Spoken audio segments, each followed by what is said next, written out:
No, Jared stepped in, but I'm ready to. He's on the phone. So. We'll go ahead and get going. You guys okay? Getting going? Steve, you guys good? Yep. Okay, everybody, welcome to our work meeting this evening for Wednesday, May 11th.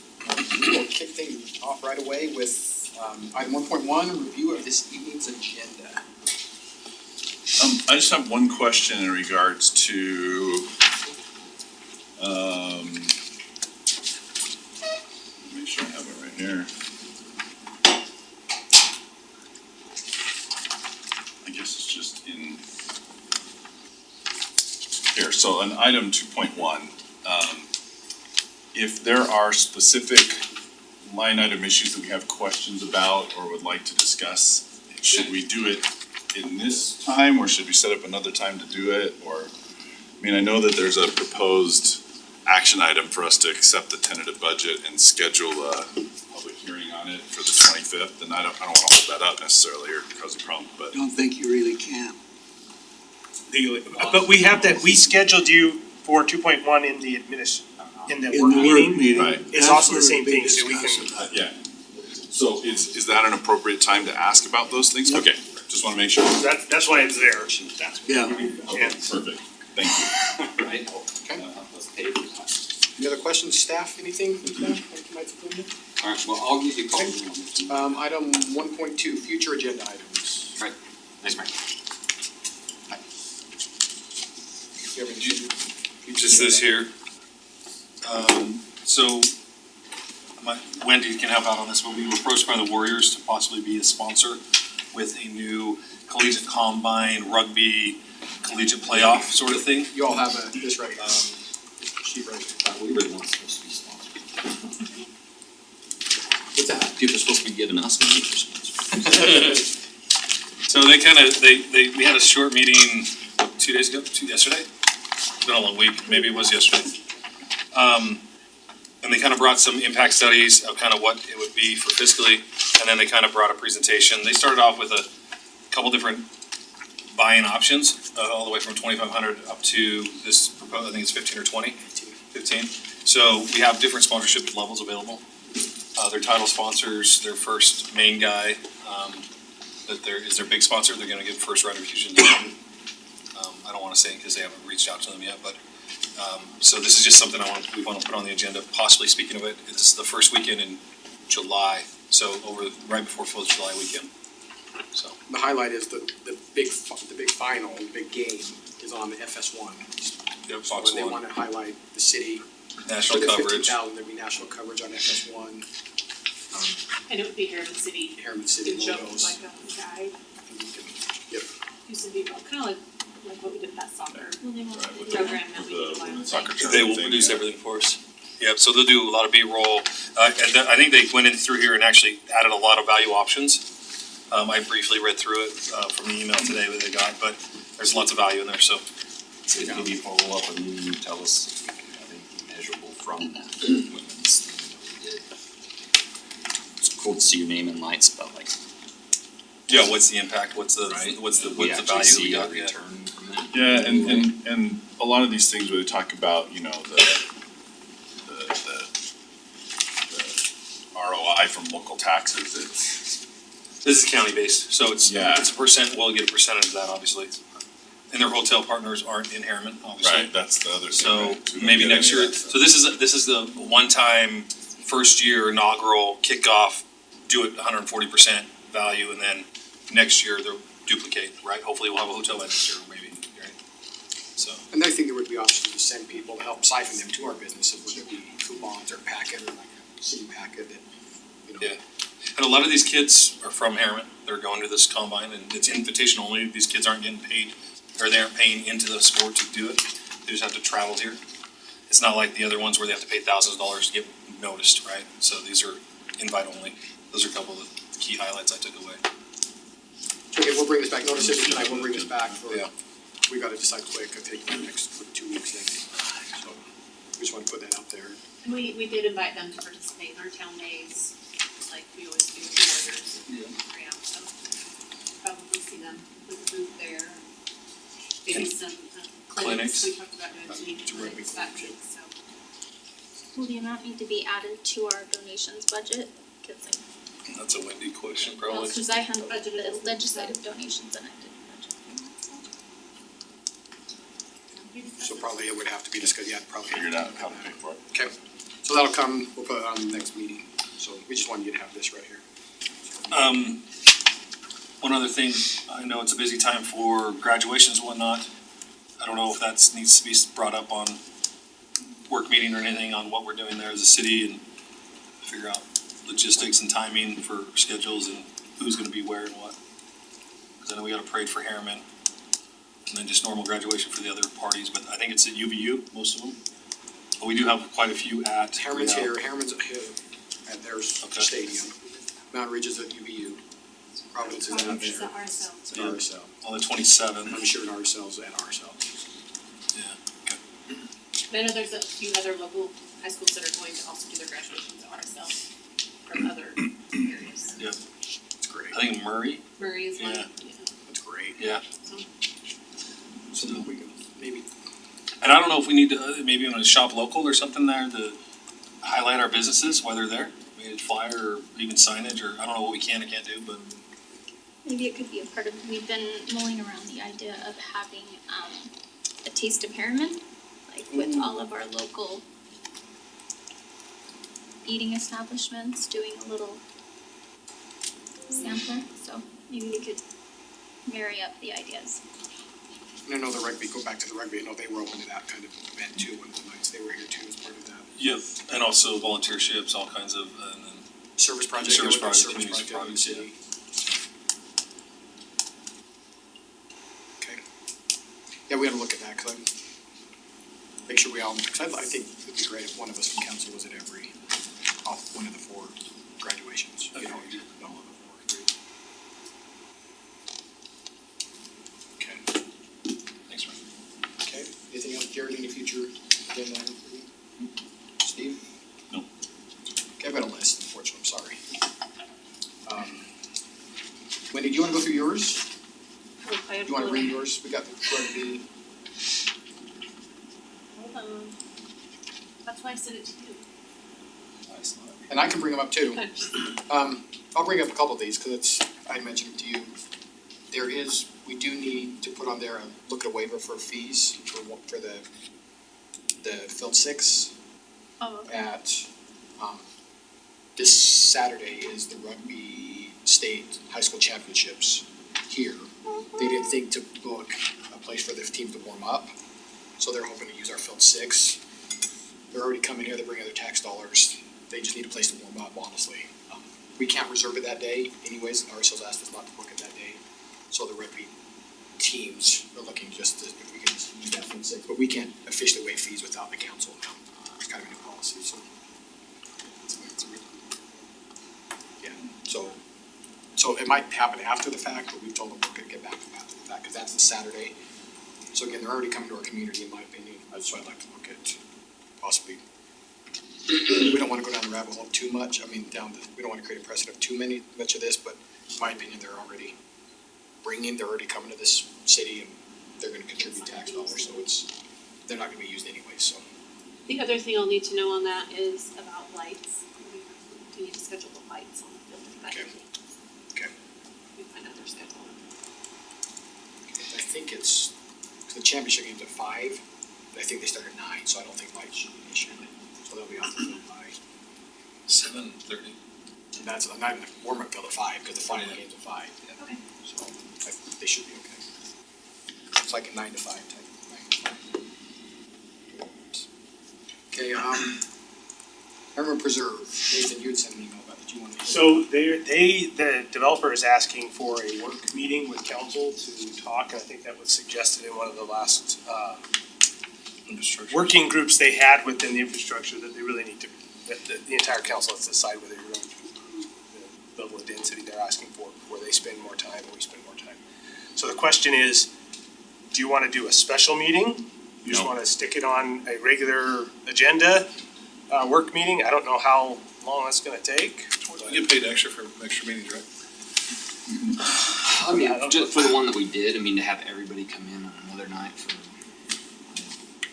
if we're gonna do it, just to do it on a regular work meeting. That's what I think too. I don't think it's gonna be that long of a discussion. I don't think so either. I think they just need some First of June. answers to a Yeah. couple things. First meeting in June. I I think think our, we're pretty concise on where we're sitting, most of us. I think our May 27th, we'll look at it, we'll look how busy May 27 already is, and we may push it to. But I agree, I don't think we haven't been late, so if it's, The I'd 25th, rather have an yeah. extra half hour on one of these nights than an extra night. Yeah. You're not gonna hear Staff. me complain about that. Like, put whatever you want on that June. Put it all on June. You're in Hawaii? No, I'm actually with the community college. Oh. With Flick. Okay, we will schedule that. Gun range, I don't know what that one's about. Well, I guess it's just, where do we wanna go next? We had an internal meeting, the police do not have a gun range currently. That's closed off. We've looked at what it would take to create a police-only range up in the A Cub. That's a different discussion. We've also, people have talked about something more along the lines of Lee K, which is we're talking considerably different in what you would need for police versus this, how you would access. So I guess we're looking for a little, before we spend a lot of staff, we were actually going down the route of just a police only, but is this something you wanna talk about in a future work meeting to? Yeah, I think there's I think there's, tons of community interest for a bigger one, and there has been for years. and if we can get some shared money towards it. Amen.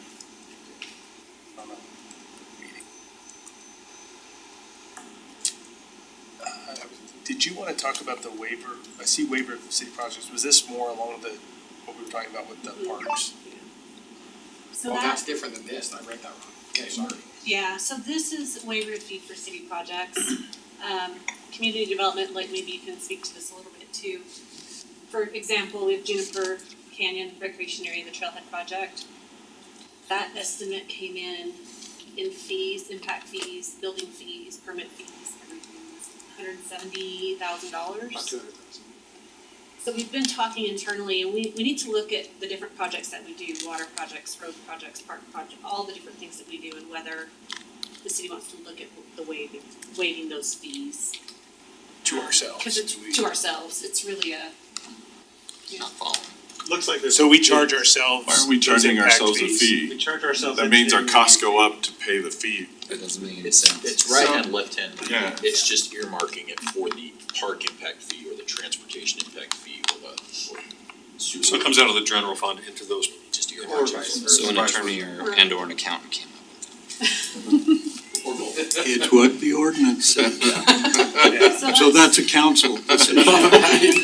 But, and the reason you're talking about it, Wendy, is because you can waive impact fees. You can do that for any applicant in the city. So we as an applicant are just saying, do we wanna waive that for ourselves? So, But it so does maybe require it's the really council. just Right.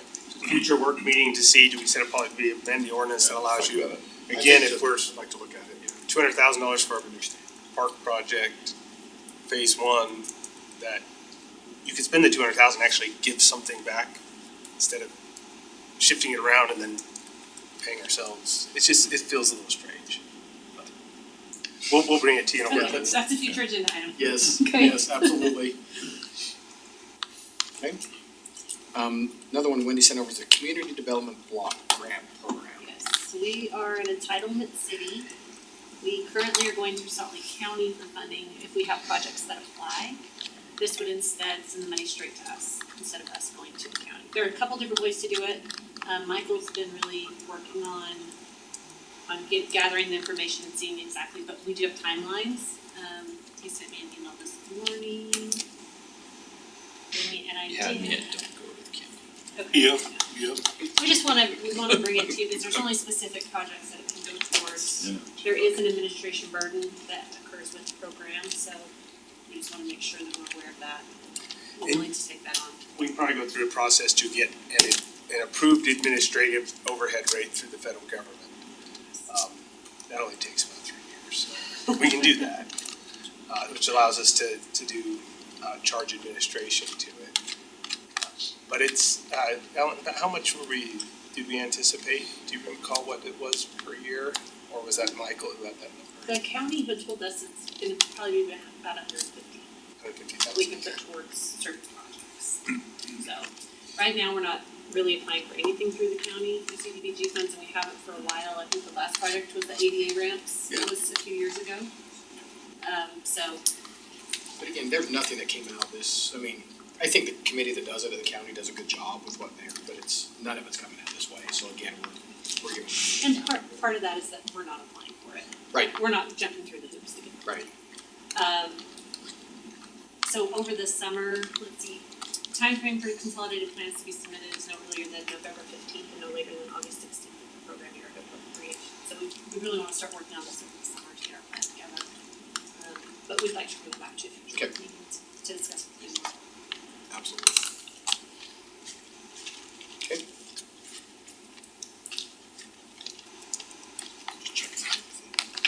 Do we need to talk about Oak Leaf? See if we can walk around at all with that. Let me just give you a quick update. We met with the school district and they designated their walk route. It's about 3.5 miles. 3.7 miles. Walks those kids right past the fence of Butterfield Elementary. But that's the route they came up with. 7 miles. How many kids are we talking about?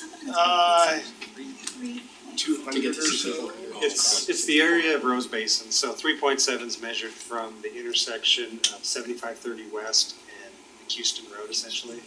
So they would have to walk down the Houston, which is the whole reason we put the sidewalk and pavement in. And then those kids currently go to Harriman Elementary. So they're already bused past that school anyway. And so they would have to walk down and around for this first year, down to 6400 West. And then up to Butterfield Creek. So, yeah, might be, I don't know if there's need to discuss it more. The school board met last night, I don't know. Yeah, and I think they've approved trying to do the drivers and. Yeah, actually Bryce got ahold of me last night, so they did approve in their budget 2 drivers for a bus. They have the bus that they would leave at the school. So they're working on getting 2 drivers for that. And I think it's like 180 kids. They're asking us to Yeah. help find that driver. I think that's, I don't know what. So we Well- provided them a list of Yeah. people. Okay. We're doing some recruiting for it. It has nothing to do with us, nor will any of our people that are employed by us while they're employed with us. Right, okay. I just didn't know if we We're could driving talk for about them. it. Sounds like we're just. No, it's moving forward. It is the school district's responsibility to designate those routes. Once all the infrastructure is in out there, then the route That makes won't be it that easy, far. yeah. So internal to that 1.5 mile walk, I think they're setting up 3 hubs. And those 3 hubs will be bused by that bus back and forth over the course of 30 to 40 minutes. The bus will park at Oak Leaf, it won't Yep. move it to the garage, it'll just stay at Oak Leaf. Yep. So it's inexpensive, temporary solution. Temporary solution. Till the main streets. What's the Main Street timeline? So 2027? gas company's doing their gas line right now. Power will be getting underground in this fall, and then some other utilities will take place during the winter. And then by this time next year, we're hoping to have the pavement going down, streetlights, sidewalks. It's probably not in time for the school to start. Our anticipation is it will be, but there might be some finishing. The road should be open and the sidewalks should be. We talked to them about a contingency into the next school year. For buses. If we need to. With supply and labor right now, it's a hard guess of where things will end. But we're on schedule to get it done before school starts right now. Trying to decide where to go next. Met this morning with Larry, again, this morning. We kind of talked about, do we want to move forward? We've got another meeting Friday with, one of his end users. Do we want, with the looming deadline of the June 30th with the HB 151, I just want, do we want to talk about having a PID and TIF in place in case this happens very quickly at the end? Do we want to have that stuff in place as a council so we're not panicking? The PID is, PID doesn't have a calendar expiration date, we can do that at any time. Correct. I'm not saying that it needs to be either expedited or delayed either way, but the timeline isn't necessarily relevant to the PID approval. And I would say that does it, but I know to this end user, it's critical that he knows that this end user we're talking to that's gonna be one of the deciding factors if there's gonna be a bid. I think we've like over communicated that. Is there any objection to it? Concept, no. Yeah, okay, so I think we're on the same page on that one. I don't know, Case, do you need anything from us then or is it just ready to go as soon as We have a just- governing document already drafted. It just has to have a public hearing and then approval by the council For the bid. for the bid. The participation agreement, which would cover the TIF, do we have drafts of those? We still know to the end user. It would have to be- language that's flexible enough to. Yeah, there's still some items that I think the agency needs to shore up before I would recommend that the agency approve it. You know, the final end user who we enter into that participation agreement with, right? Yep. The amount, the term. Amount for each thing and how long it is. Whether we do it in sequences, how it gets broken down. I mean, there's some things that have been discussed previously that we would just want to gloss over and say, are we still discussing this item? Are we moving on? We So, wanted- but in general, we have a draft participation agreement as well that just needs a few things ironed out. So I think what got brought up today is we usually don't meet that second meeting of June. So we've got basically 4 weeks from now, we're gonna be looking at needing to approve that TIF. Unless we do a special meeting. And the language of HB 151 does allow for what's being loosely interpreted as an execution date after that July 1 deadline, as long as you've started that process of entering into an agreement. I'm wary of that because I do too. I just don't know what that means, right? And who's going to enforce that against us? And if we lose out on that, right, is it something we could have just wrapped up the week prior, you know, in an hour or two, meeting as an agency? So it'd be my recommendation that we just get that done That's kind of what I'm. ahead of the thinking. July 1 deadline. That's kind of what I'm thinking, so possibly that June. So it really depends on the end user, Right. whether Mr. Myler's willing to do it, move forward with the project. So I think we'll know more Friday afternoon because it's Mr. Myler and the end user. I guess maybe I'm just giving a heads up that we might need to see that on June. Yes. Forward. Okay. We will say that he did put in a request to change all the garden plots to C2. So he is moving forward with that. Commercial. It's all commercial. He's also fine with commercial on Chris Holmes. I think that he'll probably do something there. Nice. But in disclosure, he's not gonna move the dirt. He'll just put commercial on top of it. Great.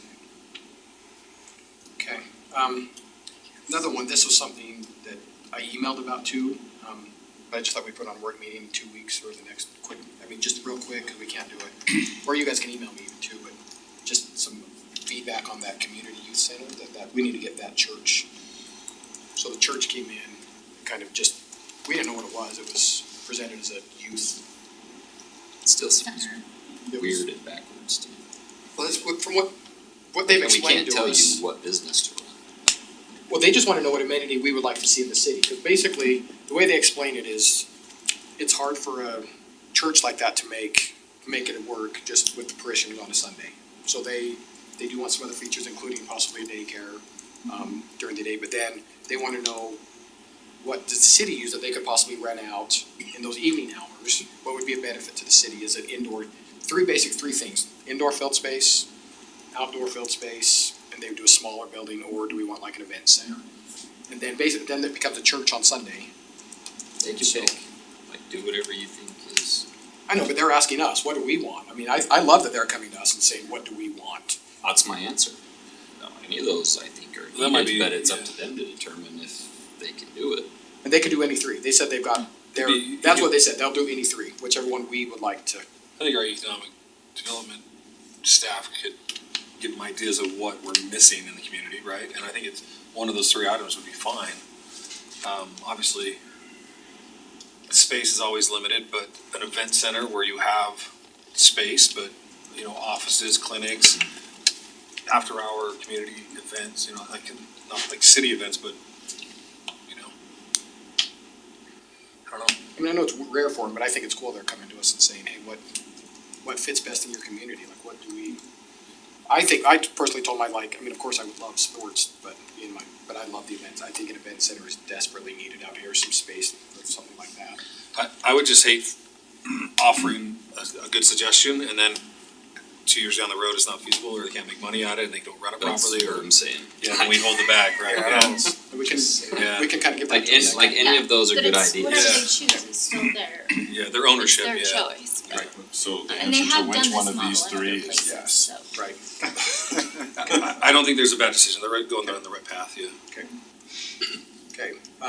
sorry I'm hurrying, I promise. I'm getting a lot of calls about water restriction. Do we as a council want to look at meeting about any additional water restrictions on top of Well, possibly? the first thing people are gonna say is the city needs to have their own water restrictions for parks and.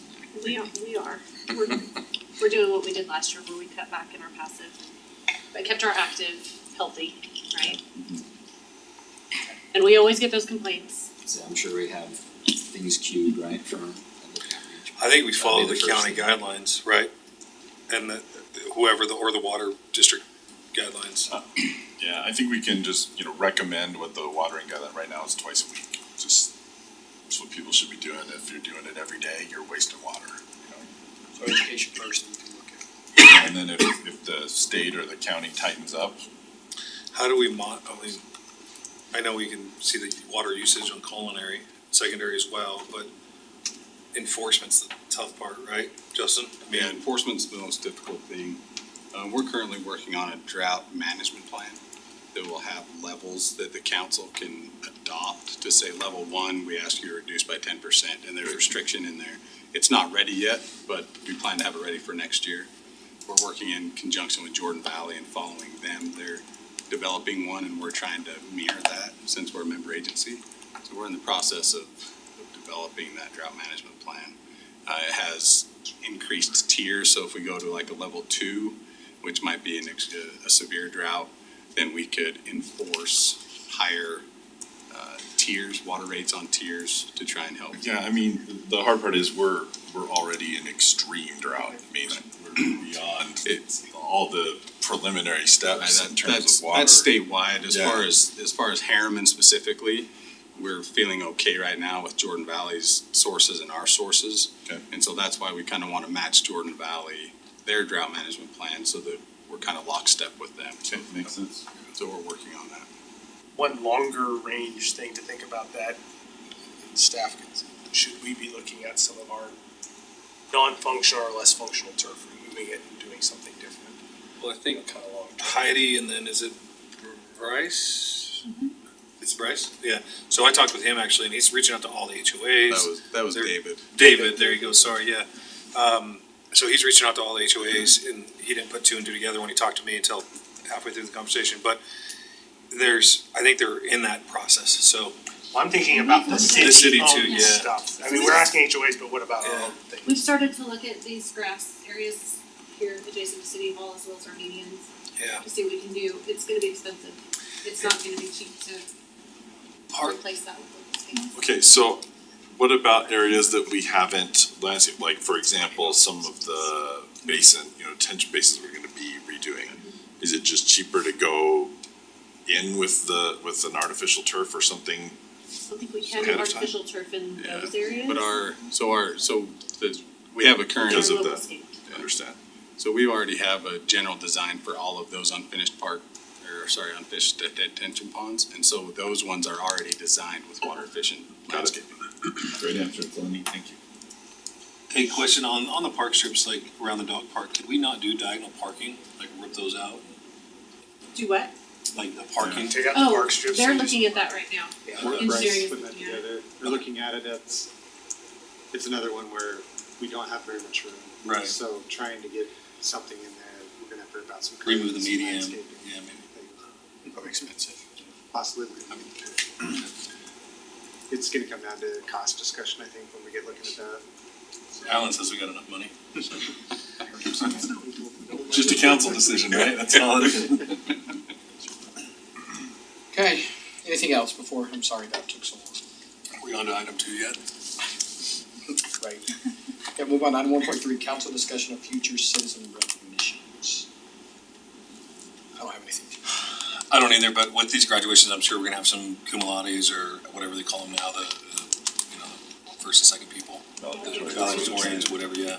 So I think that'd be great for our summer one, July-ish, after all the graduations, June, late, well, because we're not meeting in June at the end, so probably the first week in July, second week in July. And then maybe even some national championships, maybe, so, we'll see. Anything else? Okay. Move on, item 2.1. Administrative reports fiscal year 2022 to 2024, Harriman City budget review. Alan. Okay, first of all, just to comment on what Steve said earlier. Okay, we have to have our budget adopted by June 20th. Okay, so we don't have a meeting then, so if we do anything to miss the public hearing next week, we're going to have a special meeting to approve the budget. Okay, so as the calendar is right now, it would be approved tonight, and that just means we're putting it out to the public. Okay, then they would have an opportunity to have a public hearing. You would officially adopt it on the June 8th meeting or sometime prior to June 20th. So just, so, we can discuss anything, but if we change the schedule, we've got to do some special meetings to make sure we get the correct timing. So, state law requires it by June 20th.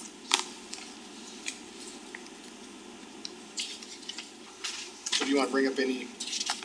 Okay, just one thing that we have amended in what we gave you is a few months ago, remember we added some police dollars to cover the raises that we anticipated.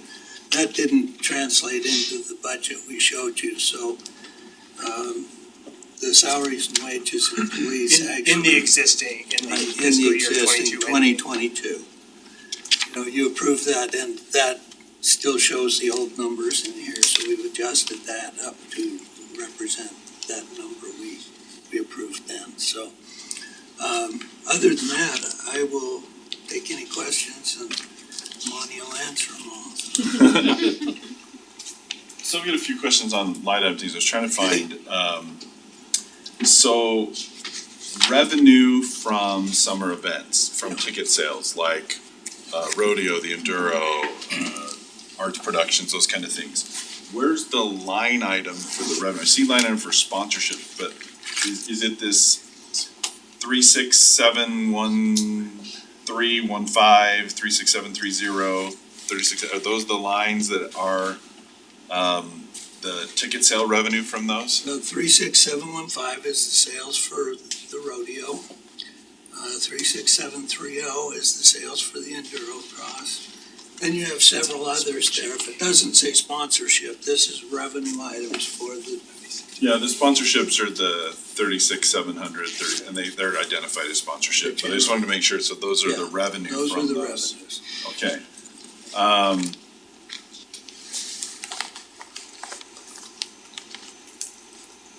So, I guess my question is on some of these budget items, for example, rodeo. We're only budgeting ticket sale revenue of 34,000, but last year we got 73,000 in sales. That's 74. I guess I'm just wondering, are we Yeah, the rodeo- underestimate, are we trying to be really conservative there? Is there a reason why there's a big difference there? Our events staff provided these numbers as to what they expected to be, so, I don't think they provided revenue, did they? yes, they did. One kid, the rodeo showing 74.8 projected budgeted for. 74.8 for 2023, it's 34,000 for 2022. Got it. So we far exceeded what we were expecting in 2022. We've adjusted it for 2023. Okay, thank you then. Okay, that's great.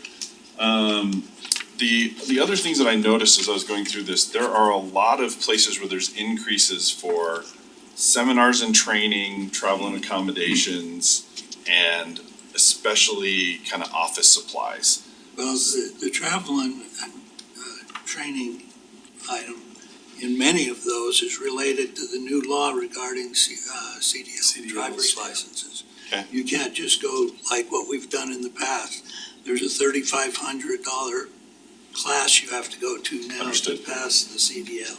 So most of our outside areas have increased their travel and training just to get their people certified Yeah. with the CDL. And that's just what I want to understand is why we were doing that. It's significant across anybody who has a CDL. Yeah, I got it. There's a couple places where it looks like, office supplies are going up a lot. Administration? I'll see if I can find some of them I was seeing in here.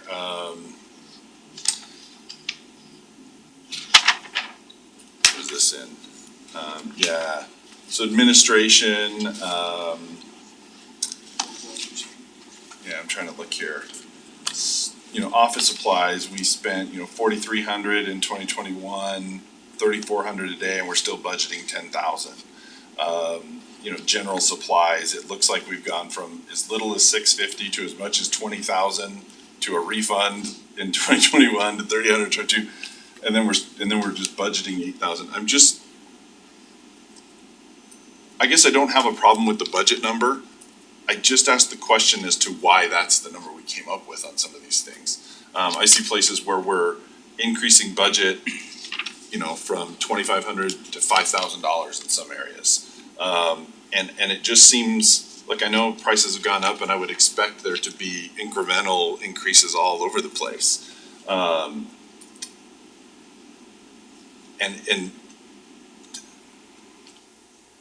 let me make a long question short here. What's the justification for needing $2,500 more office supplies for something? What more office supplies are you buying? Orders all office supplies for the entire building. Okay. So all additions of staff, it's all the paper. Paper costs are obviously up significantly right now. Sure. Additionally, the last 2 years with COVID, a lot of that time, we didn't have as many people in the office at the same time, so we did not spend as much during those years. Okay. So it's based off of what we have ordered and then what the cost of all of the items are, plus the additional staffing that we've added. And then that's how the number is calculated and come up with, so. So, And you might see some office supplies in some of the other Right. departments. But it's But- special things for their department. It's special things, so Tammy's group orders all the office supplies that are general to everybody. But if a department needs specific office supplies that are for their use or whatever, then they might budget. Outside of your general Yeah, supplies. to give you an example, we just ordered some additional envelopes, the windowed envelopes. We paid double this year what we paid last year. I'm not asking necessarily for justification, just that No. there is a thought process that's going in behind these, and we're not just Absolutely. Well, throwing numbers out there. I mean, Behind- some of it is a behind little this- bit, Yeah, finger in the it's- wind stuff, and I get that. But when I see, going from, for example, general supplies, if we're looking at line 45028, right, under, communication. Sorry, this is not calling out communication rate, but here's just an example, right? Yeah. So general supplies have been 1,700, 2,200, 1,600, and then all of a sudden we're jumping up to $6,200 in the budget. Why do we need an additional $3,200 added to the budget when most years we haven't even spent the $3,000 that have been on there? So when I see those kind of increases, I just ask the question, Yes, why? and those would be I mean, that's a lenses. small line item, Yeah. it's not I would say crazy it's big, a- but- Lenses, so. So camera for communications or We video don't always recording. need a new lens, but Yeah. when we do, they're not. So, Yeah, and it's a camera lens $1,200, and I see that, and I could see going from 3,000 to 4,200, or maybe 4,500 because of some incremental cost or something. Why 6,200? What's the support for that? so kind one of the thing? things we're going to be doing in the future, I did not we need to break out. You start to see computer purchases, I asked that to be added. Yeah, A lot of things get lumped here. got it. We need to start breaking those out, Okay. more for our own budgeting purposes. Right. Cause I have some of the same questions, not being here, going, I don't know why it's going up. Finding out, well, we pay software in one department out of here. So trying to get those all into one similar, structure, so you can find out what do we pay for all of our software. We're paying for So software there's for each some- department or. There's some work that needs to be done there. Okay. To start to break those detail line items out. Again, I think the general supply and the office supply, there's a lot of stuff that was traditionally in there. Our capital project line item, it will be true capital this year, which is something over 5,000. If you see a capital outlay that's less than 5,000, that just meant Alan had to go deal with it later. So we're trying to switch the way we're budgeting. If we're gonna buy something that's a true capital item, it goes in capital, otherwise it's an operational cost. Got it. So we'll be working through that. Just so you're aware, each one of the departments turns in a sheet that shows all the justification for everything that they do. We called Got out it. the major things to you. Okay, But they sure. go through each line item and give us a detail of what they expect it to be. And when we give them the document, they have the area to add their stuff, they've got a spot to put the detail of their spot, they see the detail of each of the previous year. And so, in the major things, they're going through and actually identifying what those things are as they go through, but, that would generate about Yeah, 75 more pages. right, and I get it. So, Some of this is trying to ask how the sausage gets made a little bit, and Right. I understand, and again, this isn't a no, criticism of No, any I of these, just I'm want- just asking, right. And is that's, our process robust enough to get down to, you're asking for $3,200, and we're breaking it down somewhere of what the justification for Yes, that they is are being breaking reviewed, it and, down. okay. some break it down better than others, as they usually do. Now, the way the process works is, back in January, we provide the information to the departments of what they've spent, and we give them the detail of everything they've spent for years. And then, we give them a blank one to fill out what they think they need this year with a blank of what justifies it. Once that's all done, we put it together in a spreadsheet so we can see whether we've budgeted too much or too little or where we want to go with it. Now, then we meet with each of the managers and whoever they want to come, and they go through each item. And there were a lot of things taken out of this budget from what was requested.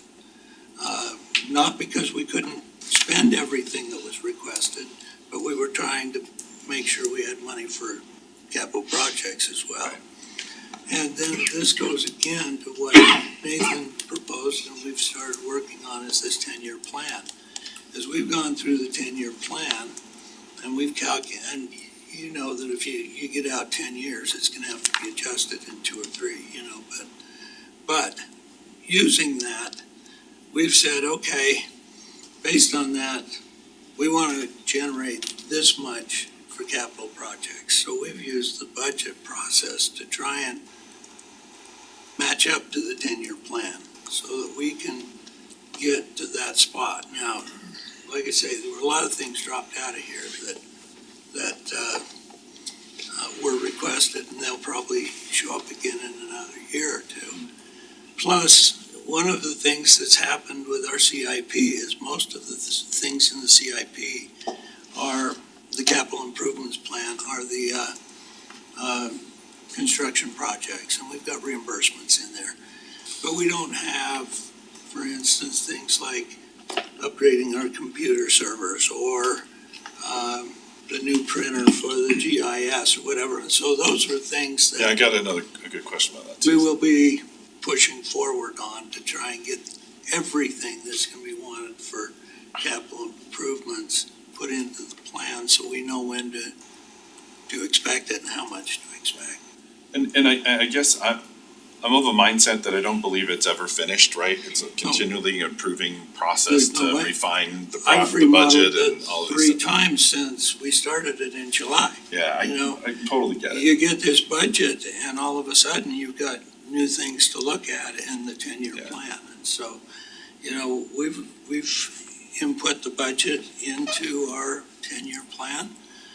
We're also trying to put it into our capital improvements, and those things will work together. If we can tell engineering that they have $3 million this year to put into capital projects, then they can plan that. That's how we're going to do it, and that's the way they put together this capital improvements plan that is part of what we've shown you. But it does not include the other things, it's just the projects at this point. Yeah, totally understood. If I can just ask a couple other questions, Okay. just real quick. Line item number 63027 under fleet management and expense, office supplies. Again, it caught my attention, these office supplies things. But last year was a $7,300 budget, now we're talking about a $32,000 budget, a 77% increase there. Money? Yeah, what's up with that? Because it's saying office supplies, I have a feeling this isn't paper and scissors. I knew I was gonna say the question. So, what that is our fleet program we've been operating on for 20 years now is no longer supported. The servers that they're running on, talking to IT, are outdated and lost support years ago. This is a new fleet program to be able to, or an updated one of Got the it. existing plan that we have. Sorry, All of I those should have are separated ongoing. that out, and you would have got the question. No, but to your point, there's It's one of the things things that we're trying to do. you put it in that category because that's the category you had. That's what We we've probably always need more We have subcategories to added define. some subcategories, several areas, all the way through to the budget Yeah, and this it's year. like 23,000 of that is that program. Understood. Okay, and then I had one, because that's basically the same thing with all of them. There's a couple, Say some of our programs are now software as a service, so these are annual subscriptions we're paying. Okay. You don't get to buy the software. Right. Not anymore. understood, right? No more floppy disks. And there's some, yeah. Beta tracks. I do have some questions about, and this will come probably through modifications after we have some other discussions, but some of the budgets for events and arts and culture stuff, but I'll skip over that. One item, I can't remember Again, which one it was. just know, I didn't prepare those came from the department. Okay, let me just, and I'll see if I can find the exact one I was thinking of, but just in general, when I see budget that's 10,000, 10,000, 10,000, 10,000, 95,000, it makes me think we should have been budgeting more all the way along in some kind of a sinking fund to help anticipate big expenses, refreshing of computer systems, new fleet systems, all that kind of stuff, so that those big expenses are kind of being spread out over 10 years instead of all of a sudden there's just one big expense coming in 1 year. So I guess I would just make the comment, I'd like to see us be a little more proactive in sorry. I can't speak very well. A little more proactive in budgeting incremental costs of phasing things out, replacing systems, computers, that kind of thing. Are we allowed to do that? So that 23,000, that's a yearly subscription. As you see. So we are That's not just a offering subscription now. Yeah, it's not like a savings account where you can throw. Yeah, we can do that, and probably the best way to do it is to set up a capital projects fund for each one of them. You wanna set money aside, then it Yeah. doesn't affect your fund balance. But I guess, yeah, you're right, some of those things hit all at once, but, just pay it here or pay it there, and so you start setting money apart back here, you're going to set everything back that you do. Does it choke hold you on certain projects as you don't have that funds available for those? Yeah, I don't know. It's philosophical decision, it's a Yeah. decision, but I guess I've just, from my perspective, if I know that there's a planned obsolescence of something every 5 years or every 7 years.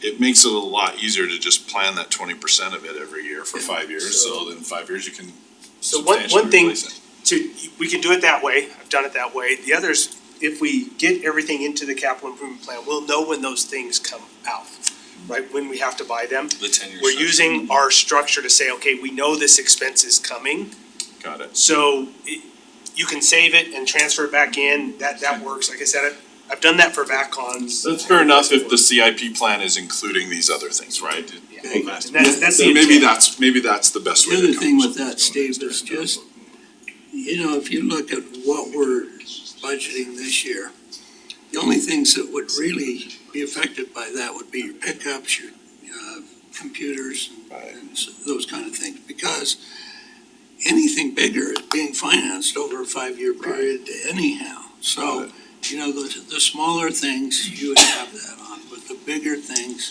and, we've got,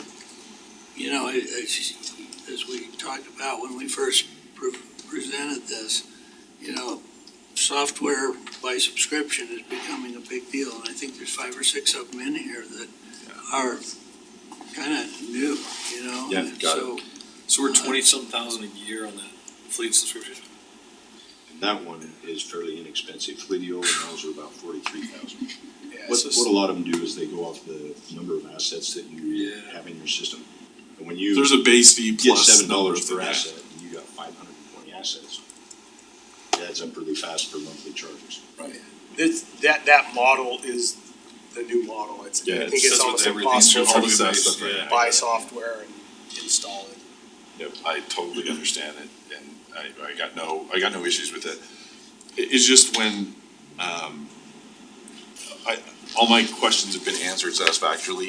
I just was, I took some time to kind of read through this and was going through those, looking at those items and trying to understand better the process that's going in behind some of these numbers. So, not that I have any objections to the numbers, but just. Well, one other thing to just make you aware of is tonight, we have a CDA meeting where we talk about their budget.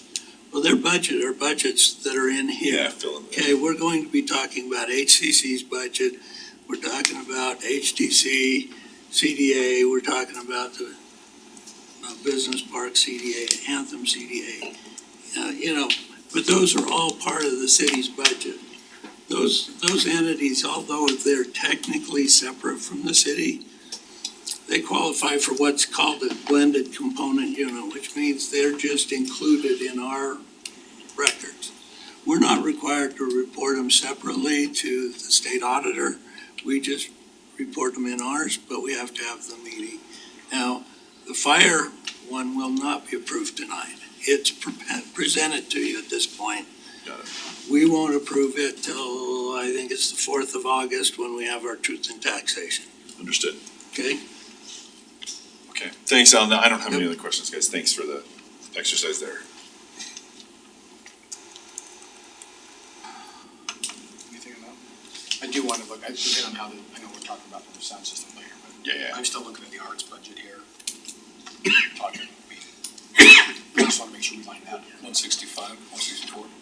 Well, and I'm just make sure we line up each individual line.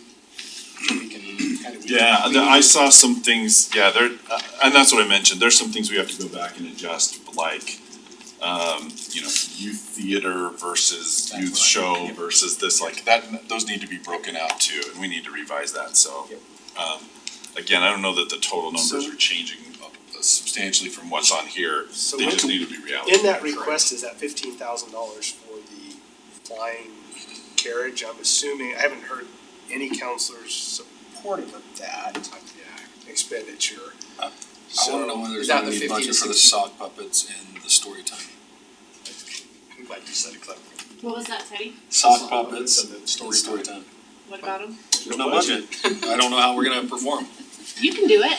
I've seen how talented I got plenty of socks. Is that the jump from 50 to 65? Is that? yes, Yeah. that's at 15.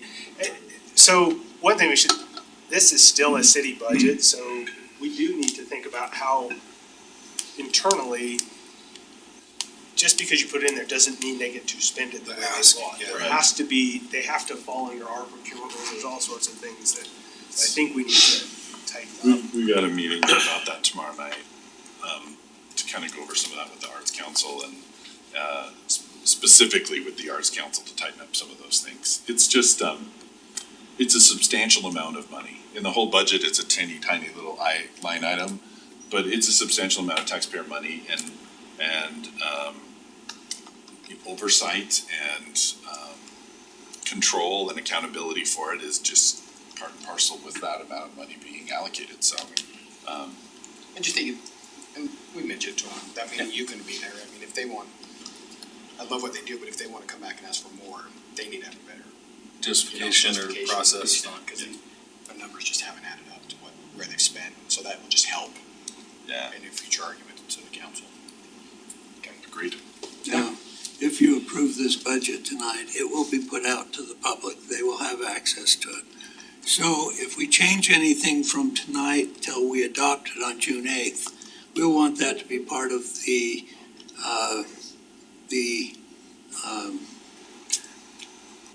your, Action item, Action yeah, item. we mentioned So that- specific. we're accepting the tentative budget with these changes. So, Wendy brought up a good point. We talked about Butterfield Electric. Oh, yes, Oh, boy. Justin and Monty have been doing a lot of that research, so. that's a good time to bring that up, yeah. Your budget concern is, Okay, so and house, and here. how much detail, I'm not sure how much information the council and mayor has on this budget. They've heard about the issue and that we've been getting other bids, but they need Okay. to see there's some So alternatives. How much it's gonna cost? A Destin, lot is what it sounded Need to like. go Sounds like we've got It's a some lot better, there's some alternatives. cost the value. public We works got some facilities. Some other options. Things we can file do right that in there. aren't It's, redoing the picture entire of market.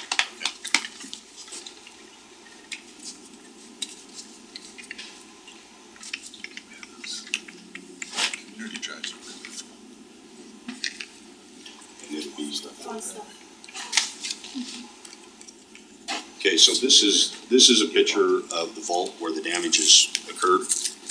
You can see these two legs of the three-phase feeder to the pavilion that blowing holes in them.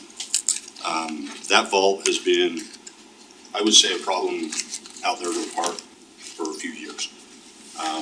It holds water, as you can see. The wires, they're below the splice, so it makes me think that the wires were probably scarred when they originally pulled them in. And then as water and humidity gets in that vault, it slowly starts deteriorating that insulation.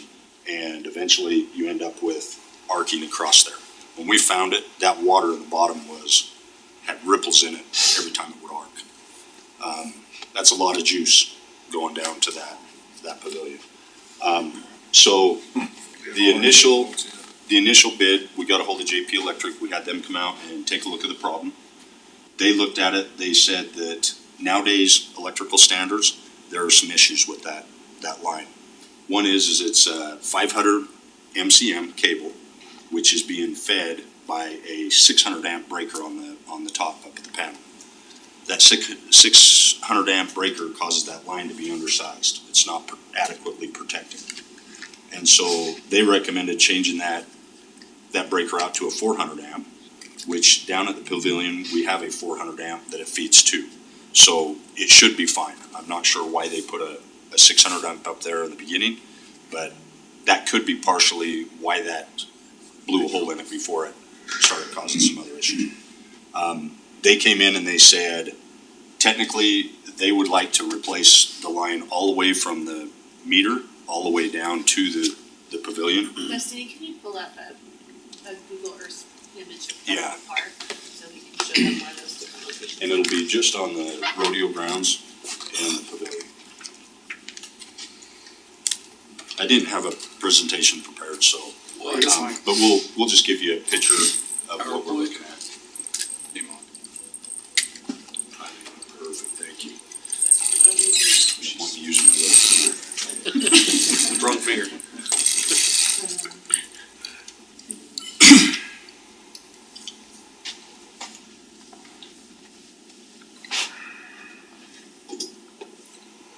So they suggested doing the whole line breaker, the whole ball of wax. And they suggested jumping the wire size to 600 MCM and lowering the breaker, and that would cause some additional safety mechanics in there. That bid came back at a little over $170,000. And, that's pretty hard to swallow at this time. So we called out additional contractors, to come out and give us their opinion, their assessment of the situation. So where I need right here and then over to the pavilion. If you could zoom in on that section right there.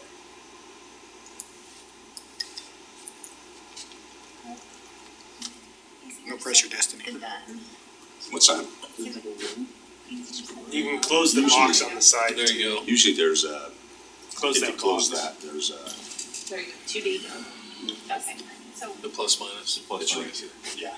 There you go. Okay, so right here, next to the chutes where they unload the cows is the main feed to the park.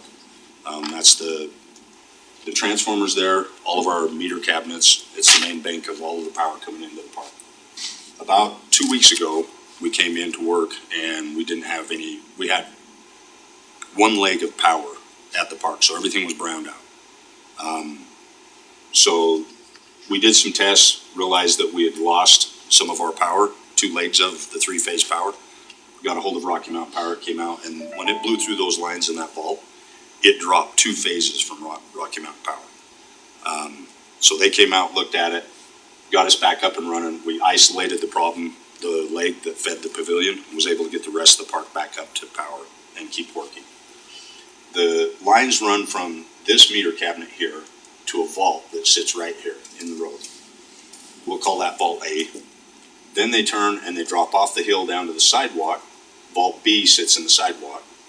There it splits and it goes to the ball diamonds, and it goes south over to Vault C just before the pavilion, and then it feeds into the main electrical room in the pavilion. The problem that we're having is in Vault B right here. So when the additional companies came out to evaluate it and look at it, they both came out and looked, every vault has a splice in it. So the original pole was done in sections, and then they spliced them in the vaults. They've lasted 20 years. Some of that power usage down at the pavilion has changed over the years, and so that could also cause some problems.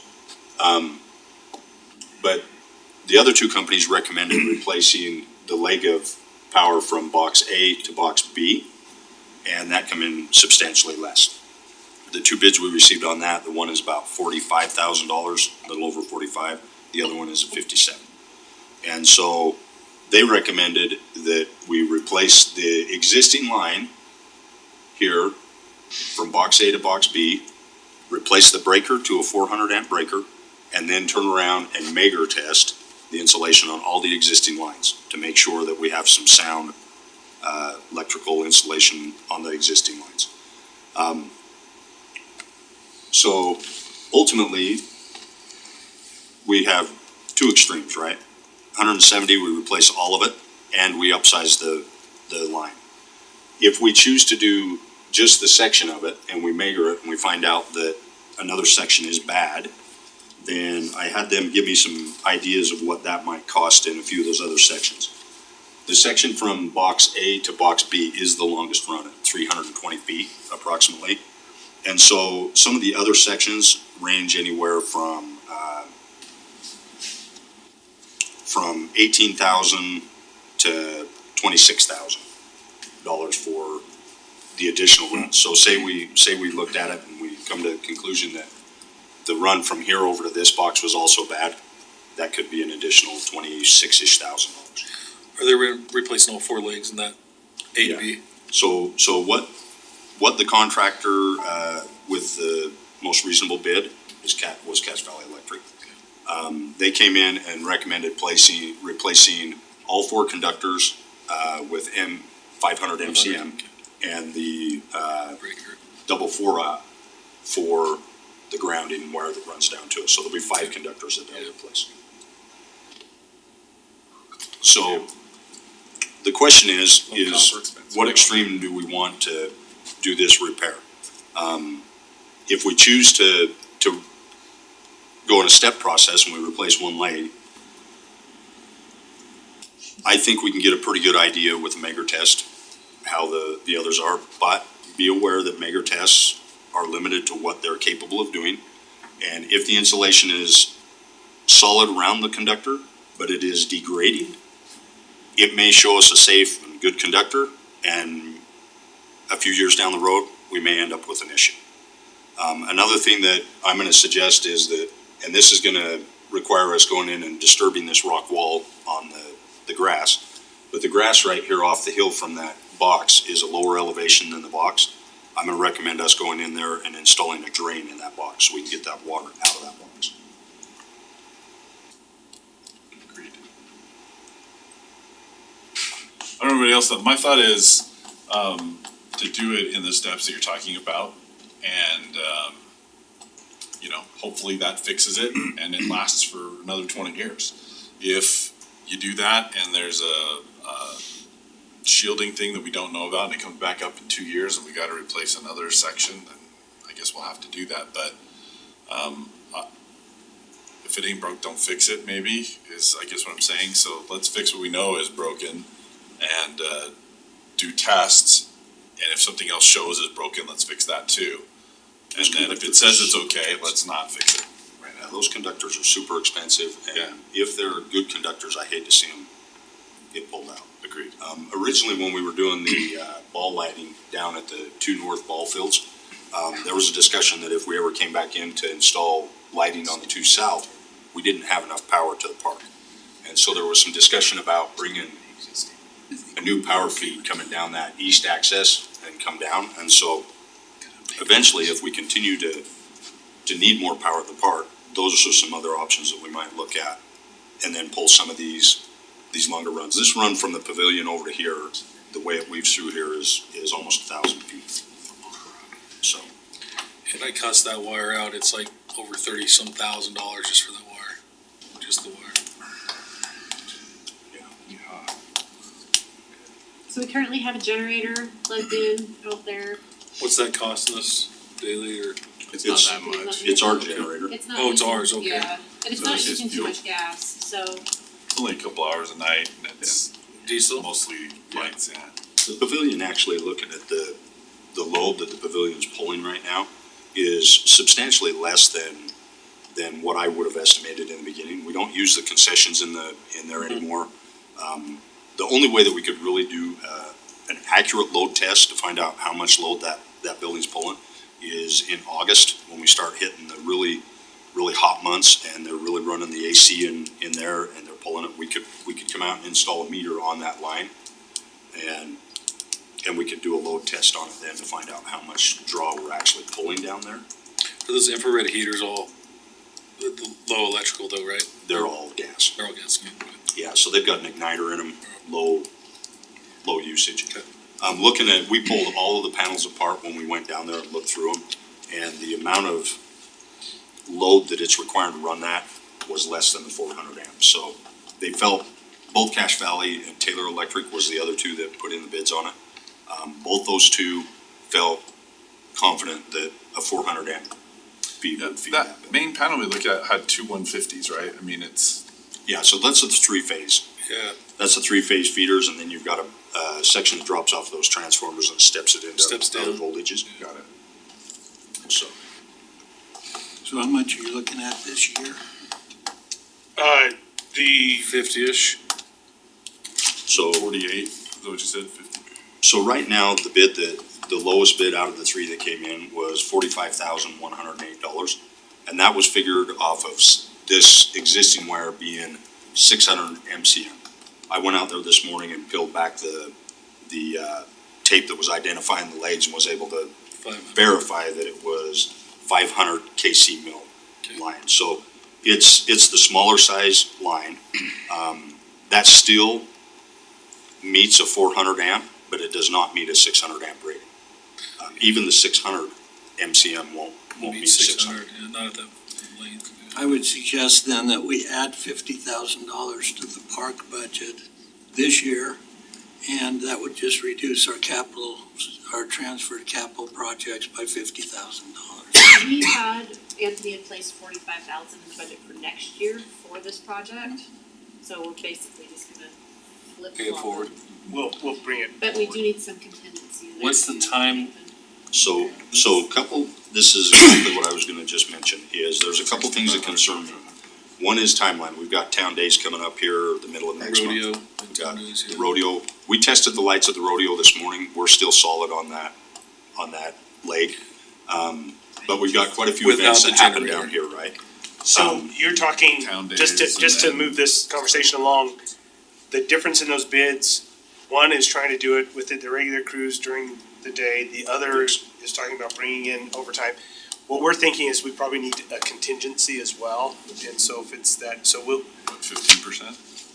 We're doing it. Well, my just fear if we is have if to we break it. replace this leg and all of a sudden we find out this next leg is not, it doesn't measure out. It's 20-something thousand. Now, do we need to come back in front of council and it puts us back 2 more weeks on a meeting that we're not gonna make our deadline to get it repaired before town days? I think we go option A, fix the broken. If B to C doesn't work in the pavilion, I think we approve at X amount. I don't know. as a That's where I think, as a contingency, contingency. or we can, Yeah, contingency We'll amount for that. obviously only do what we need to yeah, do. we're not Yeah. gonna spend the money. So, Yeah, we just don't wanna delay the project. agreed, yeah. So so A to B is where the problem is, right? Yes. There may be also B to C. Yeah, we don't know on the other And what's legs the, coming in. the additional cost from B to C is the 26? So from B to C, so actually the 45,000, we should be able to get that slightly cheaper because it's only 500 MCM instead of About 6. 600. And this was bid at 6. From the switchboard, which is the panels here, to A, that leg is just under 19,000. Okay. With the new wire, this leg here is about just right around 40,000. So it came down about 5,000.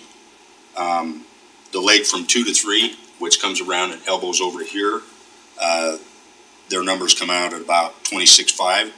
And then the section going from there into the electrical room is 27,400. So 120. So So- and Is that the same what JP was originally? JP actually It's gotta get that. pulling the whole thing. The whole One thing, but line, from pavilion to the panel? Yeah, One- with 600. Okay. so Sounds like you guys have a good plan. we have to do the stat. Got my. But I would say that we should probably put into the budget the amount to get this first section started and the contingency for those other things. And then if we measure them and they come out fine, we get the repair done and Throw we're them back in up the and running. back in the CIP, yeah. put it back And in Alan the can keep his money. Yep. Okay. Okay, Thank you. appreciate it, Bonnie, thank you for all your work on that. We're still on Is there an action on that? Or Uh, is that? where he's gonna put it in the budget, you'll take action in there, I guess, we'll have to call that out tonight. No, we won't have to tonight because the public hasn't seen this. You change it before they accept this, then we'll publish it that way. Okay. Clint, get ready. So when we're talking adding 120, is that? Roughly, yeah, whatever How long the is this video? But total. we will wanna make note of it when we put the information on the website for the public, because the public hearing, they may want to speak on that, so I don't think they'll, but if they Do do. they want the rodeo? That's right, I doubt they will, The result if they do, we just wanna make Okay, sure I'm they gonna have the keep this moving, we are information. only on item 2.1. It's been one of those You've nights. been doing so well. Their bets are way off tonight. This is critical. So much time on the future agenda. Okay, 2.2, we have a 4-minute video that What? Clint is gonna show us, a presentation discussion of a new build-to-rent residential So- development concept. So this is the product that SLR is, well, it's not SLR, it's gonna be Creek Ridge. Our City Creek Reserve is the name of the company that they'll be operating with, it's SLR's, it's a new product. This is the one that's going in Riverton. Some of these products will not be in Harriman. only 3 Harriman minutes. is a single family. And a couple of these, they've determined as they're building over there, they're really difficult to build, so they're not gonna build those. I can So, sing for you. That'd be great. But we just wanted to get this in front of the council, see if there's any concerns and considerations as this product comes in. What should we? Gated community, one owner, rental. Management on site. Single-family homes, roads built to the city standard with Okay, good to know. Rental. these are rents. With a management 100%. company. Say single family homes, With one people owner. think that It is, they're different than calling it a this is. single family rent. So these are attached or twin homes or This like- will all be single family homes. It's a rental This is complex, they're Riverton's- just this is separate Riverton's units project. instead of attached. Oh, okay. So Riverton has more of the townhomes. Okay. So you see the gates on the Yeah, so side. this is the main area you come in, there's gates on each side, but this is their leasing office, their swimming pool, all their amenities are here. I think Riverton might have a fountain, we probably would discourage that from a water efficiency standpoint. Surfboard. I don't know if that might be a splash park. Swimmers aren't going anywhere. That bothers me every time I They're watch just trying to this. stay above water. Don't That's run what around I the do. pool. So really, it's just a splash pad area they have here, and so whether they'll build this or not, Floating in the water. these are their types of amenities that they're looking at. Tennis, pickleball or something, yeah. Yeah.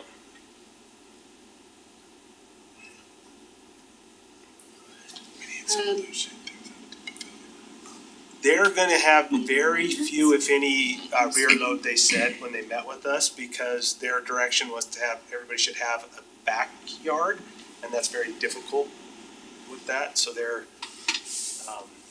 They mentioned a price point, did they want to talk about that? I think they'll come, we just want you to start to see it. Legally, there's nothing, you can't approve it or deny it, but this is what they're looking at, because it will fit the zoning that's allowed. It's actually much less. It's actually quite a bit less. this is what they're density. telling us they wanna do, but they still want us to put in that agreement, apartments. Yeah, we'll talk about that today. You know, I'm, This is My about trust with those people is 55 completely acres, gone. this is about 50 to 55 Can I- acres, so it's not everything. I'm just gonna articulate this concern, that, Let me just text Tiffany. generally speaking, it's more expensive to rent than it is to own. Correct. And I don't know that creating 55 acres of rental houses is really helping with housing availability and affordability. And if I'm a landowner and I can build 55 acres of rental properties, woo-hoo for me, I'm gonna make a lot of money. But I don't know that that's necessarily helping anything to do with housing affordability. And that would be my concern. That seems at odds with what SLR's community building, Gee, that's weird. So they're not, these are, they call them six packs, they're not building those, they've discovered those are very difficult to build. just a general statement there. Again, it's an allowed use, so they're gonna build it, they'll have some homes I've been trying. that are Carry mine 1,800 square for- feet up for to days. 3,500 square feet, depending on all different price points in there. Their market studies show that most people will stay there 3 to 5 years. What did you do before and after the job? The product they're building in Riverton has a few building permits underway right now, and they said that, as they get further along, that we can go out over and visit that project and see how they're going, what it looks like. Did they mention, do they have like any pre-sale type of units? I mean, how are they filling No, these up? these are all Or leased. pre-rental, are they filling up as they build them pretty quick, or is there I'm a not lot sure of how they're demand? doing that, they seem to be confident that they'll lease them. I'm sure they will. Curious. Are any of them leased with an option to purchase? That was my 4 minutes, so. No, they're not purchased, they're going to retain sold. ownership. So that can help if they have that option. The location they're looking at is right along 6400 West on the north side of Myers Creek, so it'd be that corner, just north of Copperfields, where that's getting built right now. Okay. Any other questions, comments about that? Okay, 2.3 then. Blake, high-speed internet task force update. Have a map coming up there, which we'll talk about in a second, but just quickly, in about 10 minutes. So, task force, we have an existing fiber system in the city that is made up of private companies, infrastructure like CenturyLink, Comcast, and it's not very extensive. It only services a few new areas. So as we get phone calls and things, I'm just kind of giving some background information to help out where we're at. We've had a lot of requests for high-speed internet, and so council created a task force. So we've had handful of meetings. At our last meeting, we talked about goals, and it became very clear as the task force met, and as the council's discussed, that our main goal is a fiber network for the city, and then high-speed internet can also be a byproduct of that. Fiber network would allow us to run some of our systems as smart systems, like our flood control facilities, detention basins, and our traffic signals. Our police and fire could also utilize the services. And so as we looked at that, the task force looked through several models, and the model that stuck out as the best option and one that was recommended from the task force to the council was a subscription model with an opt-out option for it, so that as customers could, as the fiber optic system was brought through the neighborhood, we'd go to the customers and say, it's gonna come to your house unless you opt out. And then there's a fee that we get charged. That is the proposal that's in front of the council right now. This system would be city-owned, but privately operated through a public-private partnership, is our recommendation. And so the next steps where we're at now is, in our last meeting, we discussed the financial implications. And it's kind of hard as we've met with our public-private partnership people that could possibly be part of that, is putting together a financial analysis and not knowing how many customers we could have, some of those things. So turn the time over to Tammy to talk about ways we can find that information out. Yes, so they've actually put together, we've been working with them on a survey to push out to the public to gather some of that information. That will also help in prioritizing areas in the event that we would go with a phasing model for different areas in the city. The survey has about 21 questions, basically to determine where they're located, what they currently pay for services, what they're willing to pay for services. It also has questions that kind of decipher between that utility model or the subscription model, the opt-in and the opt-out. We would like to launch the survey to the public by May 16th. We'll do a 2-week data collection period. The close of it will be May 29th, and then we would like to be able to review the results on June 13th.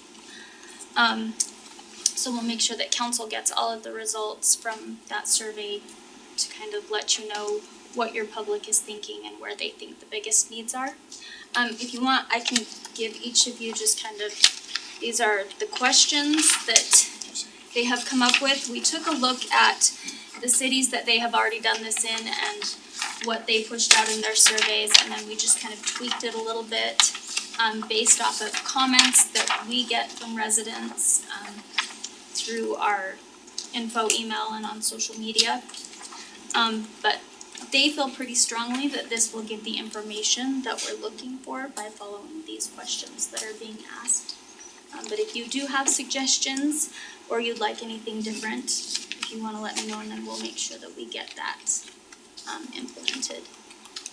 And I didn't mention the map, but the map that we put together is, we had our GIS crew go out and map all of our water tanks, detention basins, key locations, where we'd wanna have a fiber connection to. And then I went in and drew some loops to how to best connect those. So these areas could be, as we get responses back on this survey, we could plot those onto this map and show where the most interest for the fiber network would be. So if we do move forward with it, we'd know which areas we would get the best response, best connections, and which areas to More prioritize. opt-ins, yeah. Well, and then this allows us to know how we best serve our infrastructure. With our central nodes and stuff to put in. And we will push out the survey through our Everbridge. It will also go to our email list that we have through our utility billing software. And then it will be available on the website for anybody that didn't get those. So we'll continue to push out the information on social media, letting the public know where they can go to take the survey. But that's why we will be asking for the addresses so that we don't get people just repeatedly taking it That's where you can from section the them out, same. yeah, that's good. Is council all right with us moving forward with the survey? I think it'd be good, That's good information. great data. Do you have that budgeted? Hmm? Do you have that budgeted? For this one, we don't We're just need gonna to do, budget for it. Okay. So It's a PPP, right? Yeah, they're paying for it.